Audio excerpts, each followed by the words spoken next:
how did we begin? Where was the origin of civilization? Experts have offered many theories based on what they observe, but do we really know?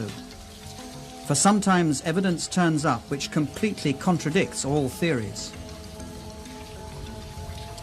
In the frozen earth of Siberia, remains are found of lost animal species such as the giant mammoth, wiped out by a sudden global cataclysm.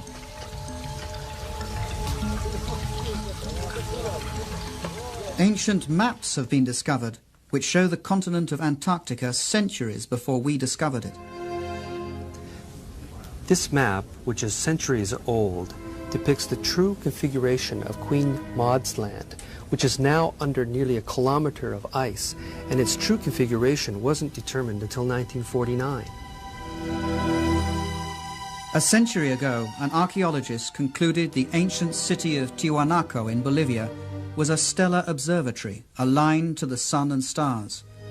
From it, he calculated its age to be 17,000 years old. His evidence was ridiculed until recently. The only correction that I would make is that we now have better astronomical measurements due to satellites and computers. And I would suspect the date would be more like 12,000 years ago. But that still makes Tiwanaku the oldest city known on the face of the earth. Geologists found that the Great Sphinx of Egypt has been weathered by centuries of incessant heavy rain. Such rain can only have occurred thousands of years before the pharaohs. Was the Sphinx built way before the dawn of civilization? What's at issue here is the entire history of civilization. It may not have gone in a straight line from stupid old cavemen to smart old us with our hydrogen bombs and our striped toothpaste. Sometimes evidence is found which breaks all the rules. In this program, we'll meet people who are looking at precisely this evidence and chart new theories which may change our views on the course of human civilization. This huge face was carved by the ancient Olmecs of Mexico. It's believed to be at least 2,000 years old.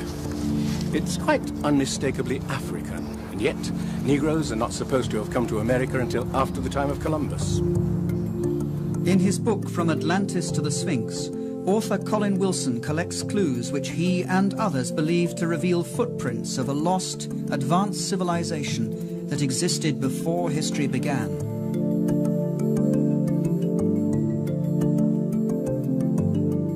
Greek philosopher Plato described precisely such a civilization, which, Egyptian priests told him, sailed the oceans thousands of years earlier until it was destroyed in a huge cataclysm. He called it Atlantis.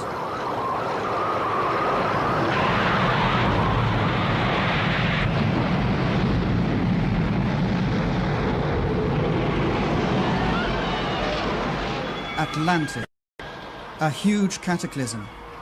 We know of such a cataclysm from another myth, the biblical flood, Noah and his ark, a myth equally scorned by scientists.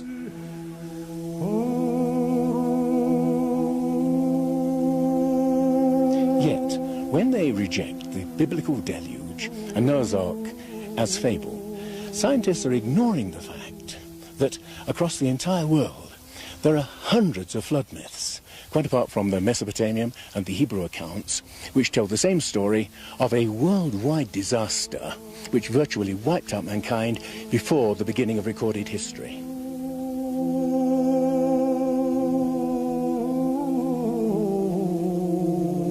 Was there really something like a flood? And if so, was there a civilization that came before all the others? I'm saying a civilization and not Atlantis, because as soon as you mention that word Atlantis, every scientist groans, "Oh no," and stops listening. The notion of a universal flood is beyond intellectual respectability. But how unbiased is science itself? Does it really do what it claims to do?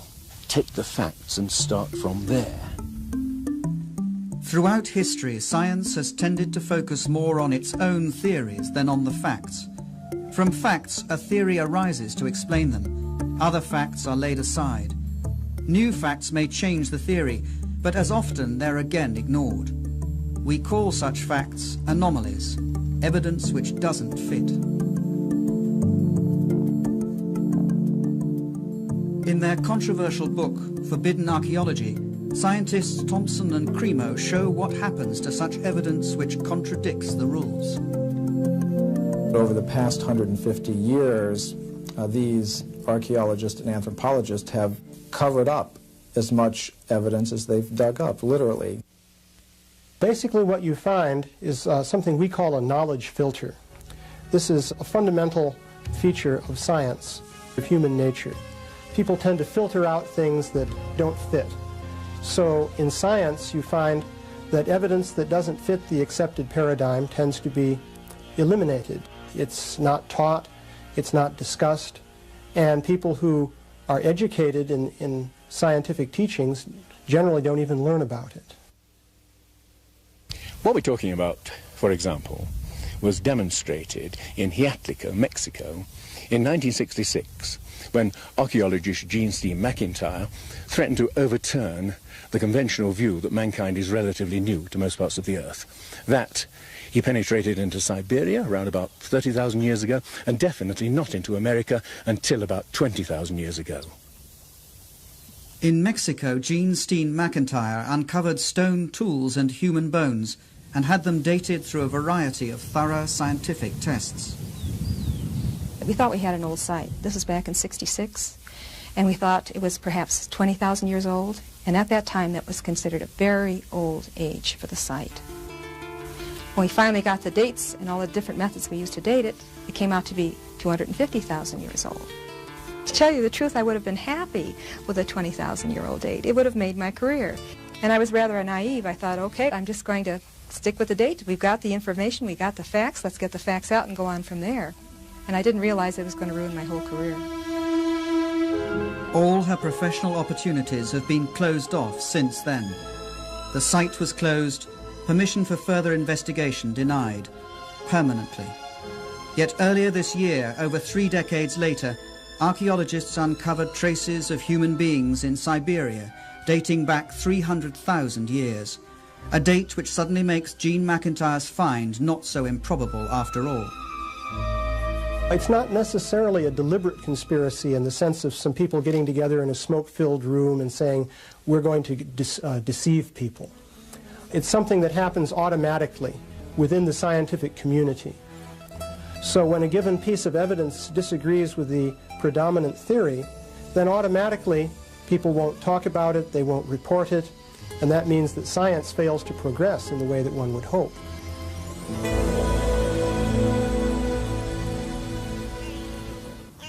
Is science overlooking evidence of a past we have forgotten? Can the myths be true which tell us there was once a civilization on this planet which was lost thousands of years before recorded history began? A new brand of researchers is looking at precisely the anomalies science tends to discard. They ask questions which may change our views on the course of human history. The Inca fortress of Sacsayhuaman, of indeterminable age, and built by a people who had no hard metal tools or cement and knew neither pulley, wheel, nor crane.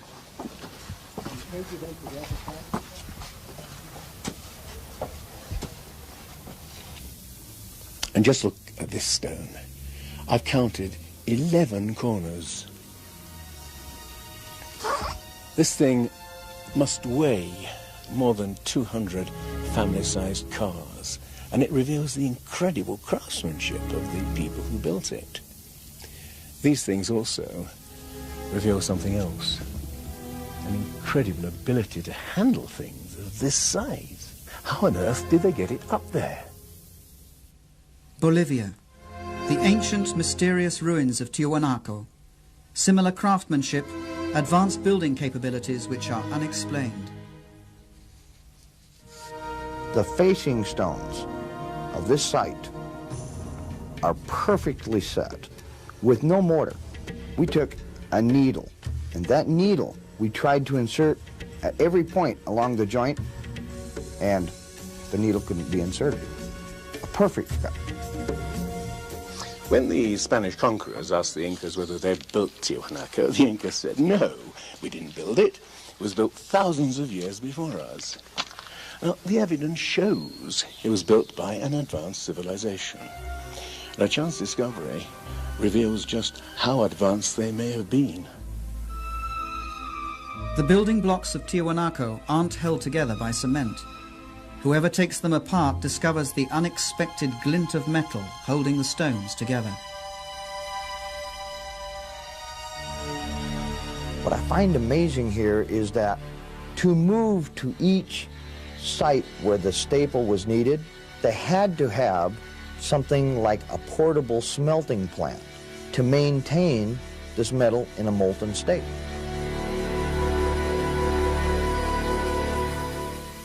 And here, a similar use of metal joints and stone finely jointed, like this L shape here, with the same ingenuity. Peru? No, we're a continent away, in Africa. Egypt, land of the pyramids. The three pyramids of Giza, wonder of the ancient world. The triumph of another people who knew neither wheel, pulley, nor crane. How were they able to haul 100-ton building blocks up so high? A feat modern technology can neither explain nor imitate.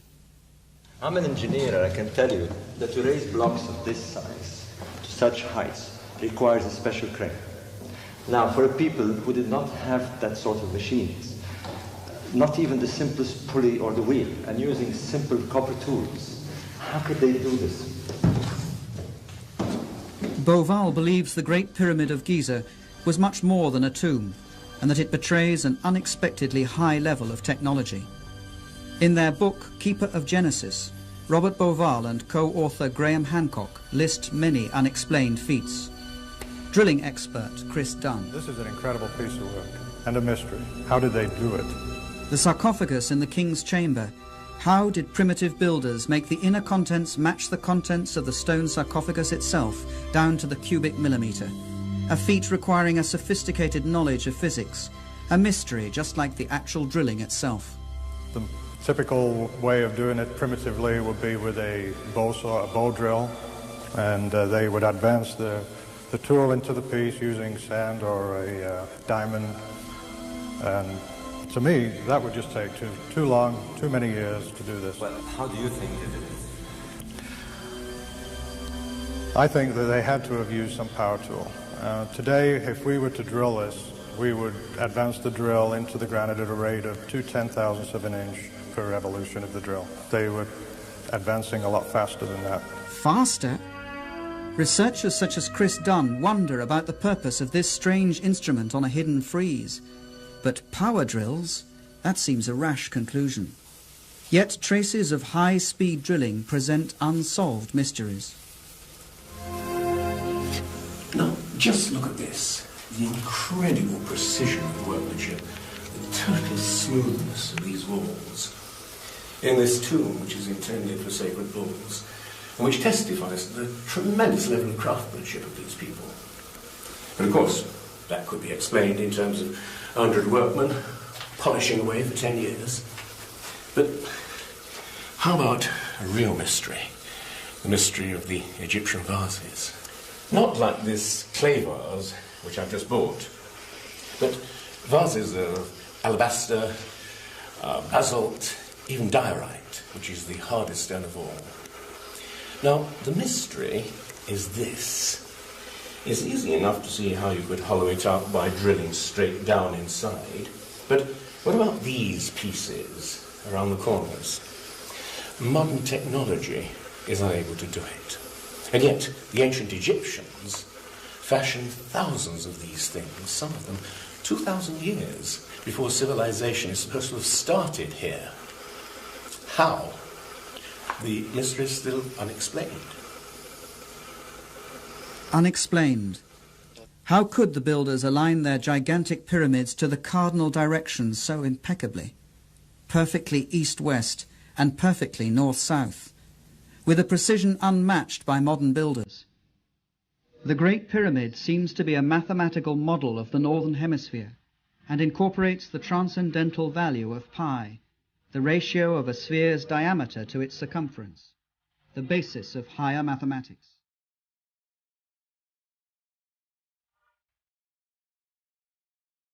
it's clear that what we have here is an advanced system of mathematics and technology at a time when this isn't supposed to have existed.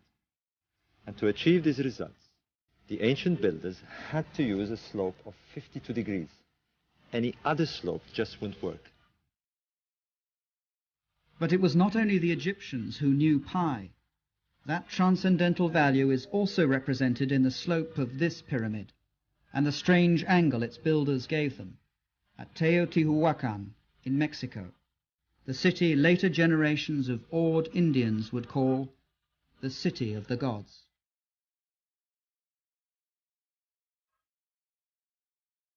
This city was once bigger than Imperial Rome. What you can see here are a series of basins that were once filled with water, whose smooth mirror-like surface reflected the heavens, and also whose ripples would serve as some kind of earthquake warning. These temples on the opposite side are believed to represent the heavenly bodies. This whole place seems to have a kind of obsession with astronomy and with eternity. On the equinoxes, on March the 21st and September the 21st, these pyramids cast a giant shadow straight along the axis, which made them the perfect clock for a people who were obsessed with the measurement of time and of precession.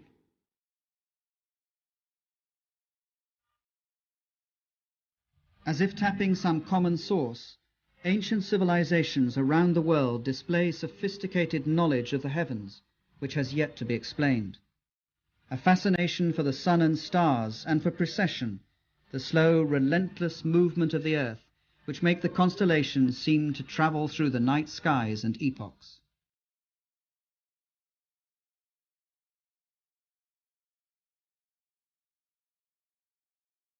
Scholars say that the ancient Egyptians did not have a high knowledge of astronomy.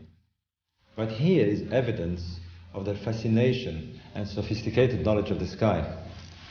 Look at the zodiac constellations: Leo, Taurus, Pisces, and here the constellation of Orion. Beauval believes astronomy is a key to the many mysteries of the pyramids of Giza. Ancient Egyptians saw the constellation of Orion as their god Osiris, lord of the dead, the night skies, and the afterlife. Beauval found the god in evidence all over the Giza pyramids. This is the real mystery. Small shafts leading upward, no more than ventilation shafts to Egyptologists, but astronomers thought differently. To ancient Egypt, this was Rostau, gateway to the netherworld, kingdom of the god Osiris, or Orion. To the ancient Egyptian, Orion was Osiris, the high god of resurrection. Now, this is a reconstruction of the sky in 2500 BC, and I was amazed to discover this. The shafts led up to Orion and the star Sirius, or Isis, consort of Osiris. In ancient texts, Beauval finds they must have served in a secret ceremony to make dead pharaohs resurrect as stars in the constellation of Orion. One of these texts says, "May you traverse the winding waterway, the Milky Way, and may you go to the place where Orion is." Beauval believes that Osiris had such crucial importance to the builders that they constructed the Giza pyramids precisely like the three stars in Orion's belt. Phenomenal as it sounds, that correlation was only the beginning. He found the ancients had given star names to two other contemporary pyramids nearby. He then looked at the wider plan and was staggered. The constellation of Orion, the god Osiris, lay in heaven as on earth. Mexico, where Teotihuacan presents another parallel. Legend calls this the City of the Gods and suggests that its purpose was to transform human beings into heavenly beings. As in Egypt, with the pyramids of Giza, the myths speak of its meaning as reincarnation in the stars. That's the secret of Teotihuacan.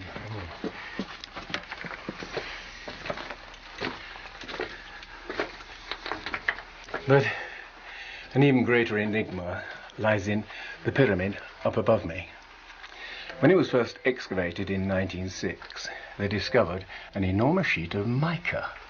Now, we know that mica is used in electrical insulation, but we've no idea what they wanted to use it for. What makes it even stranger is that the mica came from Brazil. Imagine the problem of moving a 90-foot square sheet of mica 2,000 miles. How and for what purpose? We've simply no idea. Tiwanaku, Bolivia. Another lost culture betraying that same fascination with the sun and stars. 100 years ago, Bolivian archaeologist Poznański observed that on the first day of spring, the sun rose exactly through the center of the temple. It was the starting point of a remarkable discovery. Poznański found they built this temple as an observatory, a huge clock to measure the progression of the sun. And we can use these astronomical alignments to date this site. Throughout the year, the sun rises in a different spot on the horizon. On the first day of spring, an observer would see the sun rise exactly in the center. By studying the layout of the complex, Poznański deduced that on the first days of winter or summer, the sun would rise above the cornerstones. But it didn't. Archaeologists today say it's simply because the builders made an error in construction. After observing the perfection with which this site is built, with 100-ton stones, to suggest that such things as the solstice markers are misaligned, I find incredible. Neil Steed made a thorough check of Poznański's calculations. By measuring the angle of the cornerstones and comparing that angle with today's sunrise positions, Poznański was able to calculate that Tiwanaku was built 17,000 years ago. At that time, the tilt of the Earth's axis was slightly different than it is today. At that date, the summer and winter suns would have risen directly above the cornerstones.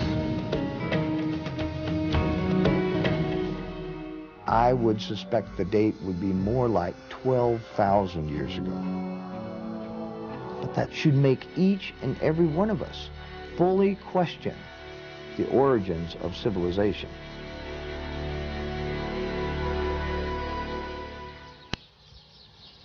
Did a civilization lost in time leave its fingerprints in various places in the world?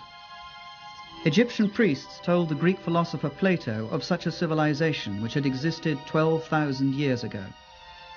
But according to science, mankind emerged from the Stone Age some 5,000 years ago. Could man have made that climb before?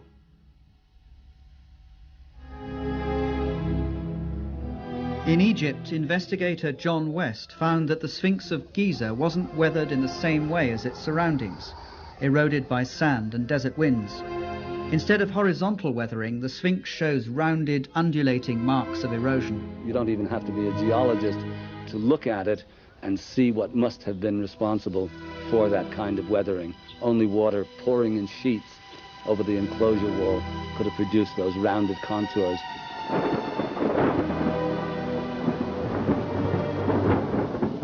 Water? In the Sahara Desert? Certainly not in the times of the pharaohs. For that, you'd have to go back all the way to the end of the Ice Age, some 10,500 years BC, thousands of years before there were any pharaohs at all. But how is it then that the Sphinx has a pharaoh's head? The head is disproportionately small. Seen especially from the air, you see that the body of the Sphinx is long and flattened out, and the head almost looks like a pinhead stuck on the top of it. This, to us, is an indication that the head has been recarved. In other words, at some point in its long history, the head was redone. John West believes the Sphinx was originally a huge lion, which an unknown group of sculptors carved out of rock before 10,500 BC. It became eroded when the end of the Ice Age upset the climate and caused rains to pour down for many centuries. Only thousands of years later would pharaohs carve its head into their own image. The Sphinx more than twice as old as was thought until now. The theory is ridiculed by Egyptologists, but geologists simply tell them the facts are there. Stranger still, according to Robert Bauval, astronomical evidence suggests that the pyramids of Giza all seem to point to that incredible old age. The layout of Giza matches uncannily with the position of Orion in the year 10,500 BC, a time when the Sphinx looked at Leo, its own image in the skies. When Orion started a slow ascent through the epochs, signaling a new era. The setting of Orion at that distant date even corresponds precisely with the three small pyramids behind the pyramids themselves. And there are many other bewildering facts astronomy provides.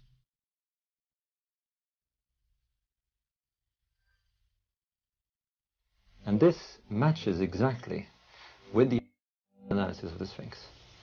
So there are two hard sciences now indicating that the Sphinx could be going back to 10,500 BC.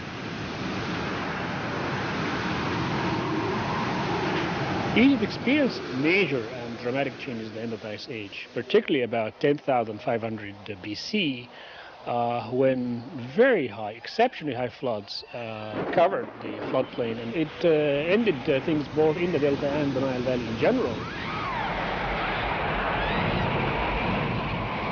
10,500 BC, a time of floods.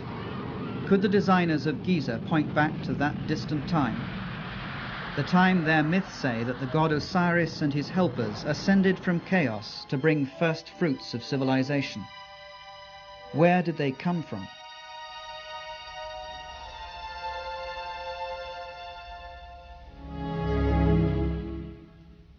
A god who was very similar was lord of ancient Tiwanaku in Bolivia.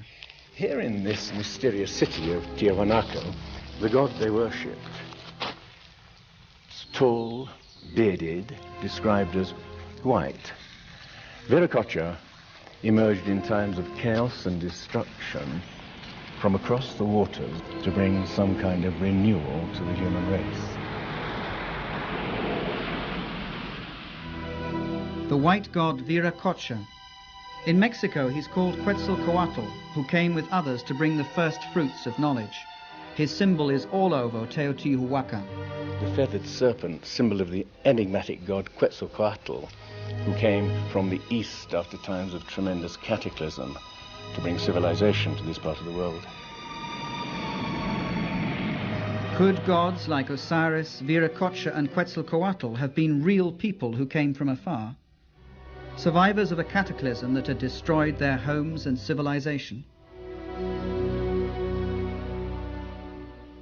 Now, the question we're asking is this. Was there some remote civilization, as yet unidentified, that touched Egypt, Mexico, and South America, and left its imprint, however difficult to discern, in a body of knowledge? Now, taken in isolation, I agree. Each bit of evidence reveals little, but let's consider all these common elements together. Both sides had huge pyramids, precisely aligned to the cardinal points, incorporating sophisticated knowledge of mathematics. Both demonstrated an astounding knowledge of astronomy, expressed in the great sacred monuments they both erected. Although they knew neither pulley nor wheel, both could build using huge stones finely jointed, in a unique style of construction with L-shaped corners and metal clamps. And both cultures used the process of mummification to preserve and honor their dead. Here a new astounding clue was found when Dr. Balabanova of the German University of Ulm discovered to her surprise that many mummies from Egypt contained cocaine and nicotine, indigenous to South America. Ich habe eine Reihe von Briefen bekommen, die fast gefährliche Briefe waren, beleidigende Briefe, dass das alles eine Unfug ist, dass das Fantasie ist, dass das absolut unmöglich ist. Es ist nachgewiesen, dass diese Pflanze vor Kolumbus nirgendwo in der ganzen Welt außer Amerika vorhanden waren. But her research was repeated on hundreds of mummies and proved beyond refute. Did, in some distant past, seafarers indeed cross the seas and influence the cultures on both sides of the Atlantic? The thought is even suggested by what is not there: Mexico, the ancient culture of the Mayas. The Mayan priests had tables for predicting the eclipses of the sun and the moon. Yet there was something very odd about the Mayans. They never even grasped the simple principle of the wheel. They were able to visualize eternity as no previous civilization could, thinking in terms of millions of years, and yet they never learned to weigh a sack of grain. This sophisticated civilization finally died because they didn't develop the simple agricultural methods to feed their own people. Now, what I'm suggesting is it possible that they simply inherited a specific part of their knowledge from some much earlier and wiser civilization? Contact. Sometimes the evidence is there for all to see. The ancient Olmecs in Mexico gave their rulers the face of an African. And how about this, carved by these same Olmecs? It's genetically impossible for Indians to have beards, and yet you have this face of a white Caucasian male carved perhaps 2,000 years before the Spaniards first came to the New World.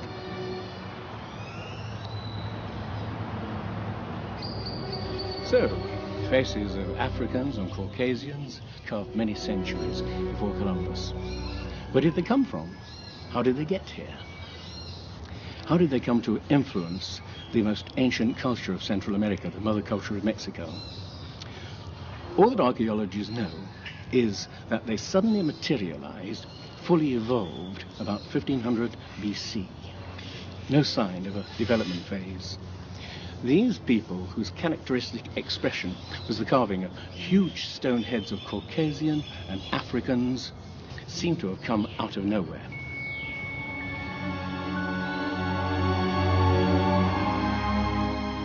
Oaxaca, the ancient citadel of Monte Alban.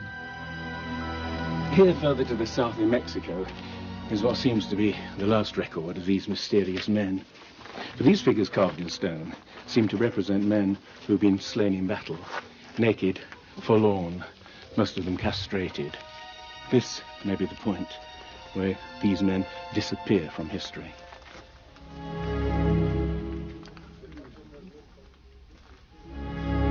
So, a sophisticated seafaring civilization that crossed the Atlantic centuries before Columbus. But there's another piece of evidence.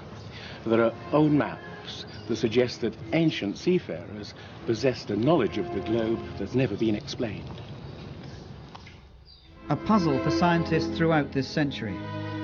In 1513, Turkish Admiral Piri Reis mapped out parts of the world no one had ever seen at the time. Columbus only explored the areas of the Caribbean. He didn't get to South America. He didn't get down to this area of South America all the way down to Antarctica. He didn't get anywhere near this area. But these maps are showing all these features accurately well before Columbus or the European explorers have reached these areas. This map, which is centuries old, depicts the true configuration of Queen Maud's Land, which is now under nearly a kilometer of ice, and its true configuration wasn't determined until 1949. Unexplained. Cartographers have long pondered the strange projection used. It was found to resemble the one a modern nuclear submarine uses, which measures the world as it moves away from the center where it prowls. In this case, its center lay in Syene, Egypt, home of ancient cartographers. The map only seems distorted, but it accurately shows this part of the world. And there's more. To my mind, the most significant aspect of the Piri Reis map is the fact that it accurately depicts longitude, something that Europeans weren't capable of doing until the 18th century, but this is a 16th century map. Longitude. That story began on these beaches in the year 1707, when the English fleet was sailing from the Mediterranean towards the coast of England. Now, in those days, it was quite easy to determine how far north or south you were by measuring the angle that the sun or the stars made of the Earth's surface. But there was no technology for determining how far east or west you were, longitude. Well, Admiral Sir Cloudesley Shovel was infuriated when a sailor from the West Country told him that he was about 20 miles too far east and was likely to wreck the fleet on the coast. When his officers assured him that the course was correct, he had the sailor hanged for insubordination. In his last dying moments, he must have wished that he hadn't. Ships before had foundered in thousands, but now the loss of an entire fleet started the hunt for an accurate clock which would enable the calculation of longitude. It would take 2 more generations before it was finally developed. Yet the Piri-Reis map, made 250 years earlier, already shows knowledge of longitude. On the Piri-Reis map is mentioned the fact that it's compiled from many other source maps. These are copies of copies of copies. Well, most of the people who've researched this believe that the maps went back to at least the time of Alexander the Great, but they are really much older than even that. Maps of the world, drawn way before we learned to sail the oceans. Unexplained building technology, sophisticated knowledge of mathematics, astronomy. If there was such an advanced civilization capable of passing on its knowledge to the Sphinx builders, to the people of the Andes and Mexico, what happened to it? Well, Plato said that there was such a technologically advanced civilization able to sail the oceans of the world. Atlantis, lying on a huge island continent. Rejecting a lost civilization, science equally rejects the notion of a worldwide catastrophe that destroyed it. But the accounts of Plato or the Bible do not stand alone. The Popol Vuh, the sacred book of the Mayans, speaks of huge tidal waves and floods, of skies that darken for months on end, of indescribable cold and black rain and hail. The ancient Egyptians talked of a time of chaos, floods and darkness, from which the gods emerged to shape the land of Egypt.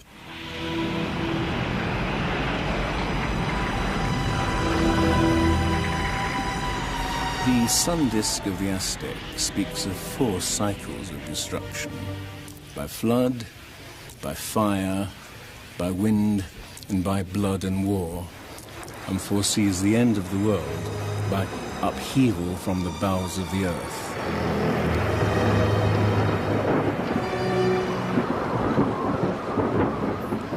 Myths from elsewhere in Asia and America speak of apocalyptic floods, a deluge of fire from volcanic eruptions and earthquakes. They speak with a disturbing realism of a past that we can neither clearly remember nor entirely forget. Scholars are inclined to believe that the flood is the fantasy of ancient poets. But suppose the scholars are wrong. Suppose some series of terrible natural catastrophes did reduce our ancestors to small groups living far apart, scattered all over the world. What we're looking for is some epoch that fits the myths as snugly as the slipper fits Cinderella's foot. A clue. The La Brea tar pit of California. Mass grave for over 1 million animals now turned into a tourist attraction. Well, deep below the surface here, you have the Salt Lake oil field. Asphalt seeps out through the cracks and fissures like a tremendous flypaper, and it catches animals in the asphalt. And we have incredible resources here from the animals that were trapped in this method during the last 40,000 years. The tar pits read like a book of ancient times, when animals abounded which we never thought of as indigenous to America at all. Mammoths, elephants, rhinos, giant sloths, saber-toothed tigers, even horses and camels. Then a huge catastrophe wiped them out, apparently within a few decades. The time is around 10,500 BC, over 12,000 years ago. The big animals, any mammal larger than a coyote, largely became extinct within a few tens of years. Yes, that is, in fact, a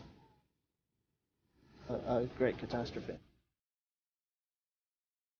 A record of catastrophe. The end of the Ice Age, 10,500 BC, over 12,000 years ago. Temperatures that had remained relatively stable for thousands of years suddenly shoot upwards. A staggering increase of over 5 degrees in the twinkling of an eye, a period of 3 to 10 years only. That is the amazing discovery of scientists who drilled into Greenland's ice cap to investigate changes in the atmosphere. This Greenland ice core, some people have called it the Rosetta Stone of climate, because to be able to see that climate can shift so quickly was really a major find. And that change occurred over maybe 3 years to only a couple of decades, close to what we see today. We had found phenomenal changes in the chemistry of the ice. We found that during the period when the ice sheets were starting to melt away, that we have more signals of volcanic deposition and of greater magnitude, or greater concentrations than at any other time over the last 110,000 years that we've measured. Unprecedented volcanic upheaval coupled with atmospheric turmoil and huge floods.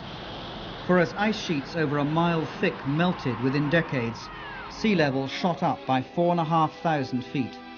Suddenly seas appeared where land had been.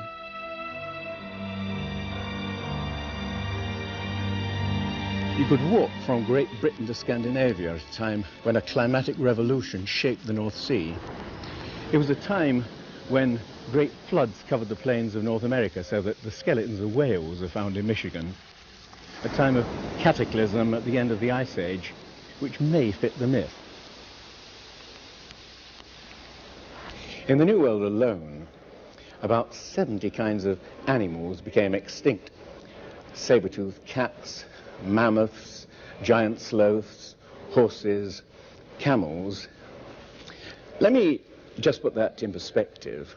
Over the previous 200,000 years, less than 1/3 of that number had become extinct.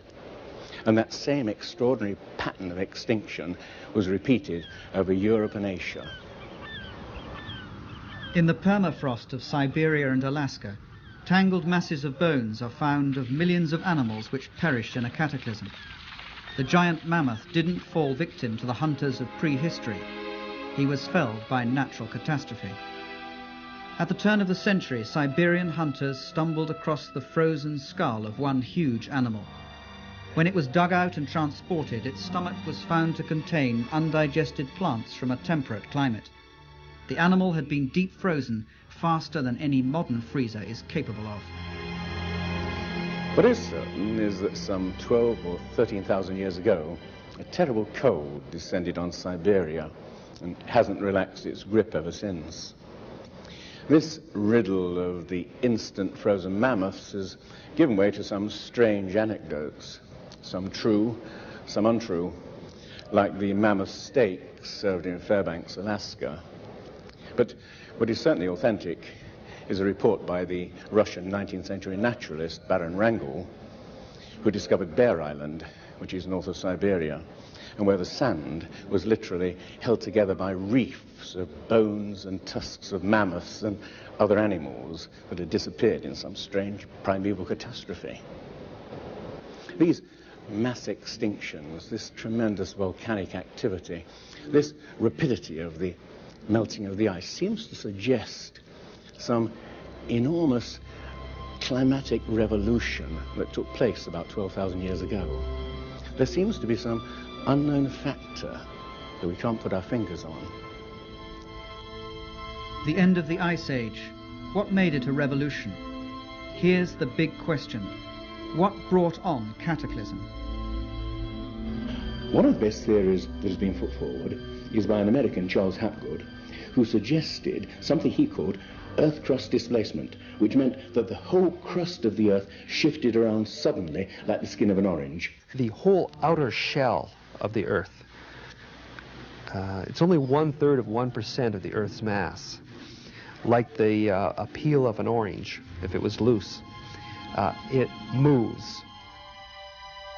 Thinner than an eggshell, the Earth's crust rests on a molten liquid interior. The ruling theory on the Earth's crust is that of plate tectonics, continents slowly drifting apart over hundreds of millions of years. Though science scorned the theory for over half a century, it now equally scorns the notion that the Earth's crust could move as a whole and suddenly. But one scientist was mesmerized by the idea. Had he lived longer, Earth crust displacement would have been considered more seriously. His name was Albert Einstein. This is a summary of what he said. When I came across Hapgood's work, I was electrified. Here was an idea that was simple, but could explain a whole range of problems. Hapgood had the theory. The question was, what was the mechanism that set this whole gigantic thing in motion? And it was Einstein who came up with the suggestion. The enormous amount of ice that builds up around the poles can become 2 miles thick, ice that extended right into the middle of the continent of America. And these billions, countless billion tons of ice, if they formed in an imbalanced way, would cause the Earth, as it were, to judder like a wheel with a great weight placed on its rim. This judder would in fact be sufficient to cause that switching of the crust of the Earth. 55,000 years ago, the North Pole lay close to Europe, but suddenly swept to Hudson Bay in Canada. And around 12,500 BC, it suddenly shifted again, almost 2,000 miles to where it lies now. Or is it better to say the lands and seas have been swept across the pole, propelled by a sudden displacement of the Earth's crust? If so, this is one of the things which would have happened at the end of the Ice Age. The displacement propelled America out of the polar zone. The sea to the north of it froze over with a thin sheet only meters thick. The huge old ice sheet over North America, more than a mile thick, suddenly melted in a matter of years. Now, what's so interesting about the Hapgood-Einstein theory is that it also explains all kinds of other myths quite apart from the myths of flood. There are myths of tremendous earthquakes, volcanic catastrophes, black rain falling from the sky, sudden freeze-ups of whole lands. And you can see that in point of fact this is precisely what would happen if the Earth's crust switched around. Quite suddenly, areas that had previously been freezing would suddenly be switched into things like that flash-frozen mammoth of Siberia. Whole species would be wiped out. If an Earth crust displacement caused the deluge that destroyed a civilization, where was that civilization?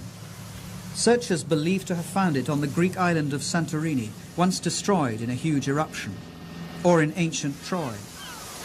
The German island of Heligoland almost washed away by the North Sea. They have searched for sunken continents in the Atlantic Ocean, but nothing has been found. And it's this exact problem that scuppered Plato's Atlantis as a notion for serious scholars. You see, oceanographers have mapped the floor of the Atlantic and the Pacific Ocean, and there's no lost continent. Or is there? In Plato's account of Atlantis, he describes the island as a vast island continent with mountains in the middle of the real ocean. And the real ocean, of course, is the world ocean. It was only later that we began to divide the ocean up into different parts, calling it Atlantic and Pacific, etc. In reality, the world only has one ocean. The myths from around the world, some of them are very explicit about what happens in the Zen Vesta of the Vedic literature. The island continent is destroyed not only in a deluge, but it is covered in snow and ice. So we're looking for an ice-covered island in the middle of the ocean, and there is a great candidate in Antarctica. If the North Pole shifted, so must the South Pole. Flem-Ath believes that 12,000 years ago part of Antarctica lay in temperate zones and could have housed a civilization lost when the continent was swept into the grip of the pole. It's the explanation he finds for maps which show parts of Antarctica as they lay under ice. Turkish Admiral Piri Reis demonstrates knowledge of Antarctica he shouldn't have had. We have the cartographic departments of both the Navy and the Air Force saying, we have made comparisons of the soundings of salient peaks and mountains. We found them to be in astonishing agreement. What must be emphasized is that we're not talking about just one map, the Peri-Reis map, which could be argued away. We're talking about literally dozens of maps. For example, the Phineas map of Antarctica is extremely accurate to the general configuration, showing river systems that do exist but weren't known in the 16th century. We didn't discover Antarctica until around 1800. Yet how could European mapmakers already have charted it? Only, Flem Ath believes, if they copied it from copies upon copies of maps going back millennia. Information that simply shouldn't be there. It's only over the last 25 years we know that under the ice cap, Antarctica exists of some islands, a continent, a frozen sea in between. Yet the notion is already here on this map. What I'm saying is that these islands here correspond to this area. And the snowfall pattern through here is very heavy. Virtually none through here. These, which are islands underneath of here, would join together before they joined the mainland. And so there was passage through here for several thousand years. There was probably passage through here, that then these were joined. So what it's depicting here is something that I think actually did happen. 8,000 BC, maybe 6,000 BC at the latest. Yeah. We have no way of knowing how that came about except by postulating the existence of a civilization that had some sort of navigational and topographical skills that were only reinvented in our own time. So, were the beginnings of human civilization more remote than we supposed? You may feel that many elements in this program amount to wild guesses which, taken in isolation, can all be argued away.